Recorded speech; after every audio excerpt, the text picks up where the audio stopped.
Ərbəin nədir? Ərbəin bu ehtiramın zirvəsidir. Allah vəlisinə hörmətin zirvəsidir.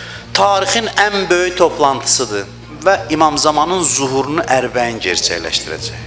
Milyonlarla insanın bir araya gəlib bu şəkildə bir hədəfə doğru hərəkət eləməsi yoxdur, bənzərsizdir tarixdə. Bunun mənası budur ki, 1400 il bundan qabaq Allah vəlisinə böyük hörmətsizlik edilib, biz hər il dolduracaq onun qəbrinin əhatəsini dolduracaq. Biz deyəcəyik ki, belə eləmək olmazdı. Bu bir modeldir, dünyaya təqdim olunur ki, insanoğlu necə yaşayar. Allaha and olsun ki, hamı heyrətdədir. Allaha and olsun ki, heç kəs Ərbəyini təbliğ eləmədi. Heç kəs demədi ki, Ərbəyinə gedin, birdən müctehidli, mərcəli, alimli, xətibli, hamı ayıldı ki, cəmaat dolub ora. Mən özümü deyirəm, mən bir dənə də Ərbəyin haqqında hədis deməmişdim. Mən özüm neçə il danışıram. Birdən mən də o biri də qeyrisi də bütün dünya gördü ki, cəmaat bu nə baş verir?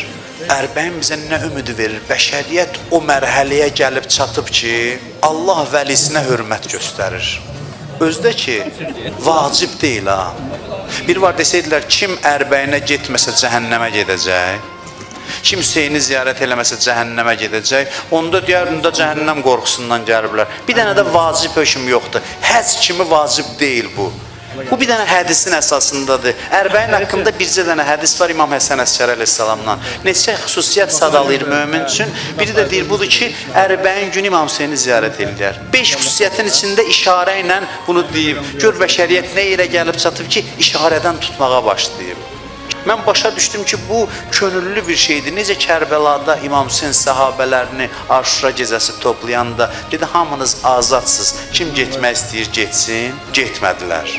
Azadlığın içində qaldılar. Kərbəlada hər şey azaddır. Yəni Allah bunu neçə ildir vacib eləmədi. Bəşəriyyət o həddə gəlsin, çatsın ki, başa düşsün ki, Allah vəlisinə hörmət vacibdir.